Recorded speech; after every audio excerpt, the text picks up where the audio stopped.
Good evening all.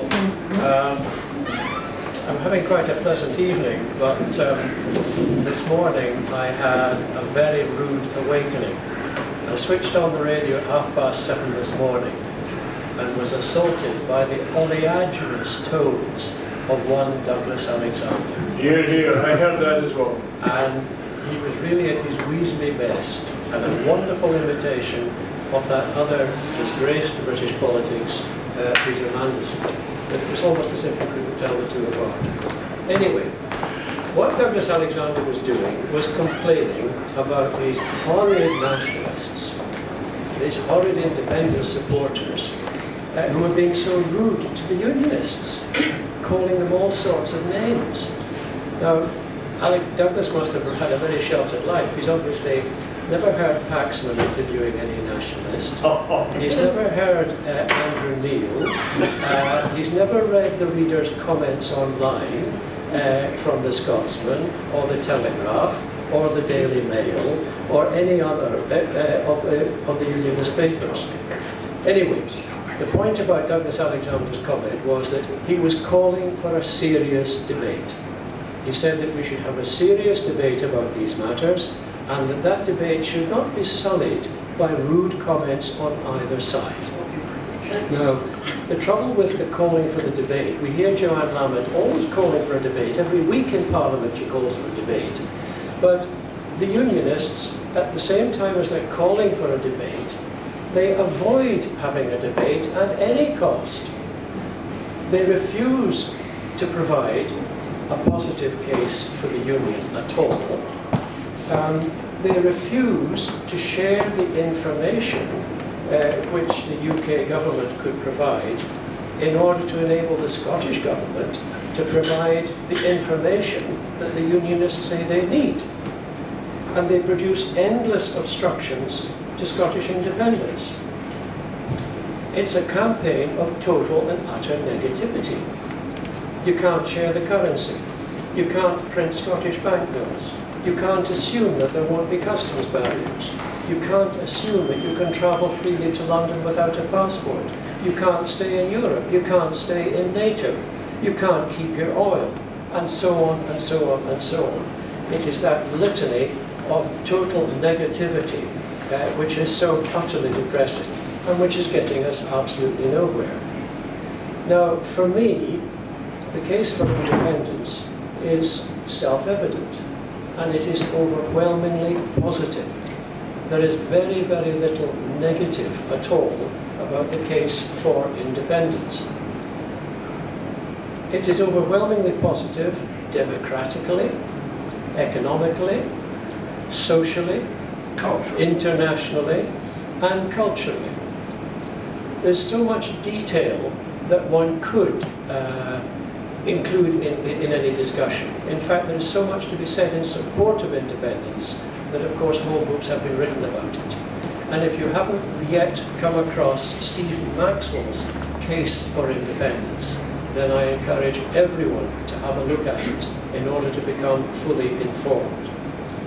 But to clarify my own thoughts, I tried to put independence into a nutshell from my perspective. And what I've done is I've tried to encapsulate why I believe in independence and what I think independence will bring to the country in a small pamphlet. And this I will press on every single individual this evening so that you may take it away and digest at leisure. My reasons for independence are utterly and totally positive. Firstly, it is the natural state of affairs for any country to be able to govern itself. That is a positive reason for independence. Scotland is a country. It's distinct from the rest of the UK. It's distinct in terms of its geography, its history, its economy, its culture, and above all, its political complexion. That is a positive reason for having independence, because it can emphasize its own priorities and determine which of those priorities should best be met. Also, the industry and infrastructure in Scotland is hideously underinvested and has been for decades. A positive reason for independence is that independence would enable the Scots to properly develop their industry and infrastructure. A positive reason for independence is that Scotland can create its own future, free from a union which is long past its sell-by date. The positive features of independence. Firstly, decisions will be made under independence by those who know best, that is, those who actually live here, not determined by those who barely understand what Scotland is about, and all one has to do is to read the papers, listen to the BBC, and that is so self-evident. Secondly, we would be able to have a proper written constitution based on the sovereignty of the people, not the sovereignty of politicians in Parliament. Thirdly, Scottish citizenship under such a constitution would be based on residence, not on race. In other words, Scottish citizenship, Scottish nationalism, is a civic nationalism and not a racial nationalism. So we can get rid of the racism and the sectarianism too, which could go with it. Until UKIP take over. A fourth positive reason for independence is that we will actually get the government we vote for. A Scottish electorate would elect the government it wished. And it's sobering to reflect that for 30 out of the last 68 years since the Second World War, for 30 of those years, Scotland has endured governments which were rejected by the Scottish electorate. Fifthly, we would have a representative voting system. In other words, under proportional representation, we have a proper representation in our Parliament according to the proportion of support that there is within the population as a whole. At the moment, it is possible under the UK first-past-the-post system for a government with a thumping majority, in essence an elected dictatorship, to be in office for 5 years on a popular vote of no more than 30%. That is not democratic. A sixth positive reason is that we shall be able to raise all our own income and be responsible for whatever we spend it on, so that we can expect our policies to be quite different from those of recent UK governments. A further positive reason, we will be able to control all of our own natural resources. We would be able to determine the rate at which they're exploited or saved and the purposes for which the proceeds could be devoted. Another positive reason, we will be able to determine our own international relations, those relations affecting trade, defence and cooperation with other countries. Another positive case is that we will be able to secure our own defence. I've mentioned this in this context before. At the moment, the United Kingdom cannot defend Scotland. It is incapable of defending Scotland.